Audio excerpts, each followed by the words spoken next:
இன்றைய இதமான காலை தென்றலில் அனைத்து அன்பு உள்ளங்களுக்கும் இனிய காலை வணக்கம். இன்று ஒரு குறள், அதிகாரம் 63, குறள் எண் 626. இடுக்கண் அழியாமை. அற்றேம் என்று அல்லல் படுவோ பெற்றேம் என்று ஓம்புதல் தேற்றாதவர். தெய்வப்புலவர் திருவள்ளுவர், வறுமை கால துயரம் வறியமாயினான் என்று மனத்தால் துயரிழப்போரா, செல்வக் காலத்து இது பெற்றேம் என்று இவரு தலையறியாதார் என்கிறார். அதாவது விளக்கமாகவும் சொல்கிறேன். செல்வத்தை பெற்றோம் என்று மகிழ்ந்து அதனை பாதுகாக்காதவர் வறுமை வந்த காலத்தில் அதை இழந்துவிட்டோம் என்று அல்லற்படுவாரோ. செல்வம் வந்தபோது அதை பாதுகாக்க வேண்டும். அது இல்லாமல் அது பாதுகாக்க விட்டால் அது அழிந்தபோது அதை இழந்து விட்டோம் என்று அல்லற்படுவாரோ என்று அவர் கேள்வி எழுப்பிவிடார் தெய்வப்புலவர் திருவள்ளுவர். அதற்கு நம்ம தான் விடை காண வேண்டும். அற்புதமாக சொல்லியிருக்கிறார் பாருங்கள். அதாவது செல்வம் இன்னும் அவர் முதல்ல என்ன சொல்கிறாருன்னா, செல்வம் இருக்கையில் அறிவுடையவன்றது தான் இருக்கும். அதுவும் நன்றாக அறிவுடையவனிடம் உள்ள செல்வம் சிலருக்கு பயன்படும். ஊருணி நீர் நிறைந்தற்றே உலகமாம் பேரறிவாளந்திரு என்று பயன்படும்.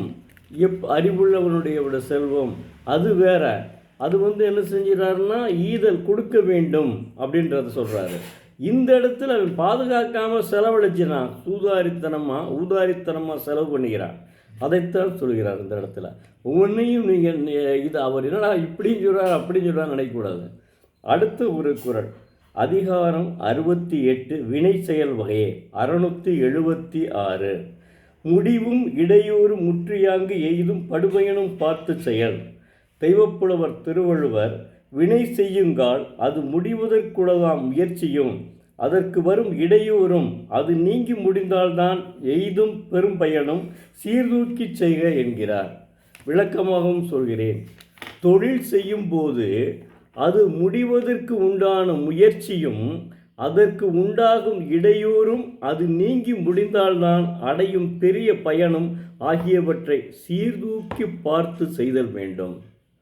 அதாவது ஒரு செயல் செய்யும்போது அதை முடிக்க முடியுமா, அதற்கு இடையில் எந்த இடையூறு வந்து விடுமா என்று யோசித்து தான் செய்ய வேண்டும். அதை பெரிய பயனும் ஆகியவற்றை சீர்தூக்கி பார்த்து செய்தல் வேண்டும். அது நீங்கி முடிந்தால் அதன் அடையும் பெரிய பயனும் ஆகியவற்றை சீர்தூக்கி பார்த்து செய்ய வேண்டும். அற்புதமாக சொல்லியிருக்கிறார். என்ன அருமையாக சொல்லியிருக்கார் பாருங்கள். இப்போ கவிப்பேரரசு வைரமுத்து கள்ளிக்காட்டு இதிகாசங்கள்னு எழுதியிருக்காரு. அதில் என்னென்னா, முதல் பாதி சாராயம் குடிக்கும்போது என்னென்ன கள்ளச்சாராயத்தில் என்னென்ன இருக்குது அப்படின்றது தெரிவிக்கிறார். அதுக்கு அடுத்து பார்த்தா ஒரே கதை தான். அதில் அடுத்து என்ன சொல்கிறாருன்னா, அதாவது ஒரு அதாவது இது அணை கட்டுறதுக்கு ஆரம்பிக்கிறாங்க. ஆண்டிப்பட்டிக்கு அருகே வைகிடம். அதுக்கு முதல்ல அந்த மக்களை பூரா அங்கேருந்து எல்லாத்தையும் காலி பண்ணிட்டு வர்றாங்க. அந்த துன்பத்தை உணர்த்துகிறார். ஆனால் அந்த மக்கள் படும் துன்பத்தை உணர்த்துகிறார். அது படிக்கும்போதே எனக்கெல்லாம் கண்கலங்கிருச்சு. ஆனால் அதனுடைய விளைவு என்னென்று தெரியுதா? எல்லாத்துக்கும் பயன்படுது.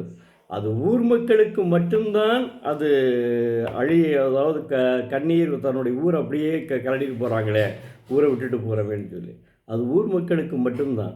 ஆனால் அந்த அதனுடைய பயன் என்ன? ஏகப்பட்ட விவசாயிகள் பயனடைகிறார்கள். வைகிடாமிலிருந்து வர்ற தண்ணியில் தான் ஏகப்பட்ட பேர் விவசாயிகள் பயனடைகிறார்கள். மதுரை, ராமநாதபுரம், தேனி, இந்த சிவகங்கை, இந்த மாவட்டங்களினுடைய மக்கள் அதனுடைய தண்ணீரை எடுத்து தான் விவசாயத்திற்கு பயன்படுத்துகிறார்கள். அதனைத்தான் தெய்வப்புலவர் அற்புதமாக சொல்கிறார். அதனுடைய நன்மையும் ஆராய வேண்டும், அதுக்கு இடையூறு வருவதா என்பதை உணர வேண்டும், அதை சீர்தூக்கி பார்த்து செய்ய வேண்டும் என்று சொல்கிறார்.